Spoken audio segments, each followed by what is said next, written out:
What is good, YouTube, and welcome back to another JC2K video. And after about 2.5 hours, maybe close to 3 hours of grinding, we have completed the NBA All-Star History 10-pack box agendas on my account.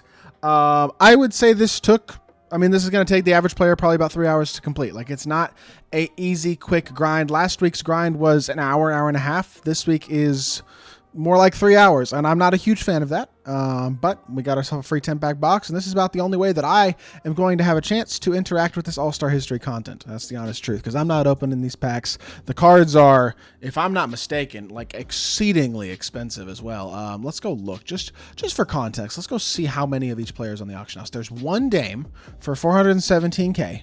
There is several of Isaiah Thomas. That does not shock me that he is pretty common. I would think each of the diamonds is going to be like, there's only 4 Drummonds though. Wow. There's not going to be an absurd amount of each diamond, but there's like a decent chunk of each diamond. But as y'all can tell, these packs are not getting opened a ton. There's not tons and tons of each card in the auction house. Looks like there's like a maximum of around 10 of each player, if that.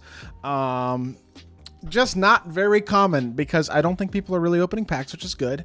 And I think the whales that are opening packs are trying to lock in the set. So it's just, I don't know. I feel like the way they're doing pack odds right now is really ruining the game in a lot of ways, and that's really frustrating. It's probably one of the worst, if not the worst thing that they've added so far in 2K25. It's just how terrible pack odds are. It really takes away from the excitement of any content drop, because this is about the only chance that I have to interact with the content, and I got a 10-pack box with 1.5% odds at a diamond. You know what I mean? So realistically, I'm probably not going to pull anything super valuable. Now, I will say in a 10-pack box, you're going to get other stuff like badges and potentially coach cards and things of that nature that could sell for a decent amount. And so I'm going to make a little bit of MT from other stuff in the box, not to mention the players that I pull, which are, yes, unsellable, but when I pull a duplicate, I can sell those players as well for whatever their quick sell value is. So I'm going to make a little bit of MT from this box, and I would recommend, if you have time, that you grind this 10-pack box. At the same time, I'm not going to sit here and say this is the best thing they've ever done, and it's really the only even arguably good thing right now about content, I feel like,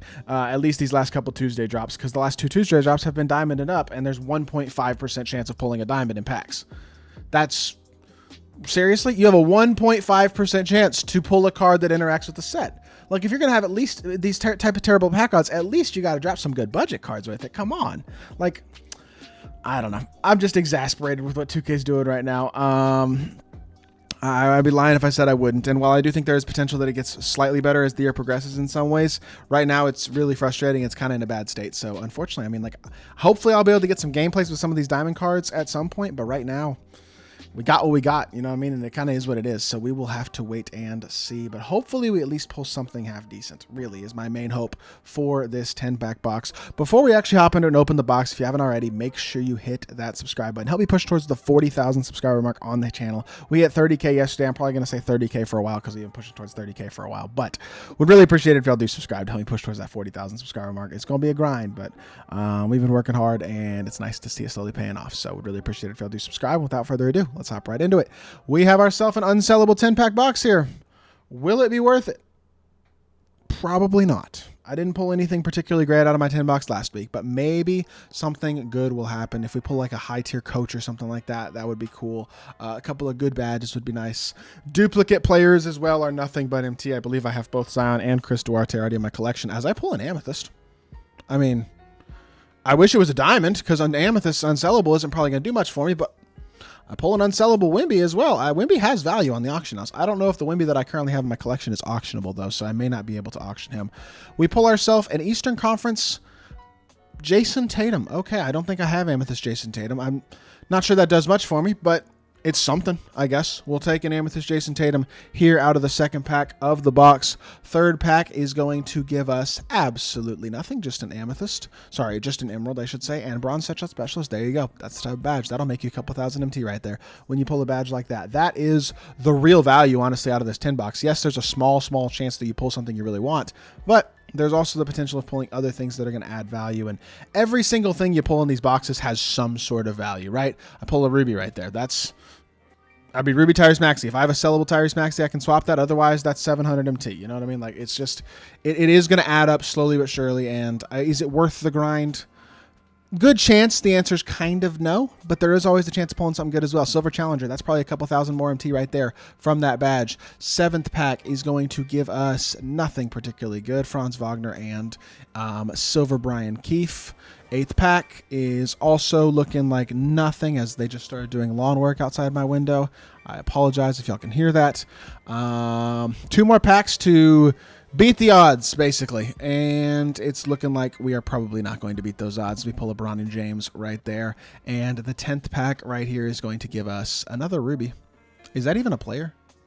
It is a player. Okay. Another Bronze Set Shot Specialist and another Ruby Tyrese Maxey. All right. Well, let's see. Is the Tyrese Maxey we have sellable? No, he is not. Is the Zion we have sellable? Yes, he is. So we send that Zion to the auction house. Is the Franz Wagner we have sellable? No, he is not. Basically, just going through here and doing that, that's not a sellable card either. And just looking to see if we have anybody sellable that we can actually make some MT off of on the auction house, which, to be fair, is currently a few of these cards. So that's actually not too bad. And a Bronny James as well. He probably just sells for a little bit just based off of his name. And then we quick sell the rest of this for a couple thousand MT. And overall, I mean, we probably made, if we sold the badges, we made 10, 15,000 MT. At least these players that I have in the auction house will sell for a little bit as well. So, I mean, I don't know. I'm not going to sit here and say it was the best thing that I've ever opened or anything like that, but it could be worse. So, I don't know. Hopefully, y'all get luckier than me if you open up this 10-pack box and actually pull something with a little bit more real value. But each of these things are going to sell for at least a little bit, and we're going to make at least a little bit of MT off of this. Was this worth it? Yeah. Not exactly, but there's always the possibility to get luckier than I did, basically, and pull more things of real value. So just going to throw these players up for a little bit of MT a piece. The golds especially could sell for a little bit more. See Garrison Matthews right there, probably going to sell for close to 1.5. That's actually not bad. I don't know why golds are more expensive than sapphires and rubies and stuff, but Chris Duarte right here, he's probably going to sell for another 1.5. And then Bronny James, obviously because of the name, well, there you go. 5K MT for Bronny James. I'll throw him up for 3.5 and see if we can get that. That would be fine with me. Overall, looking like we're going to make a good, I mean, if I sell the badges as well, this is 3, 4, 5, say 8. I've already made 2, 11, probably close to 20 KMT if I go through and sell everything, which isn't terrible. It's not great, and hopefully your box is better than mine, but at least it's something. So it kind of is what it is. With that being said, I guess that's going to do it for this video. I'm really disappointed with what 2K's been doing right now. I'd be lying if I said I wasn't. I hope the game gets better. I hope we see legitimate improvement from where the game is at right now, because I don't think the game is in a state right now that's a super high quality. I mean, the gameplay's not terrible, but the content itself is just not very good. And so we need better content, and fingers crossed we get that here in the near future. But as is, I mean, we got what we got, and it kind of is what it is. So with that being said, that is going to do it for today's video. Hope y'all did enjoy. If you did, make sure you hit that like button, leave a comment, and subscribe. I'll be back with more 2K content very, very soon, and I appreciate y'all.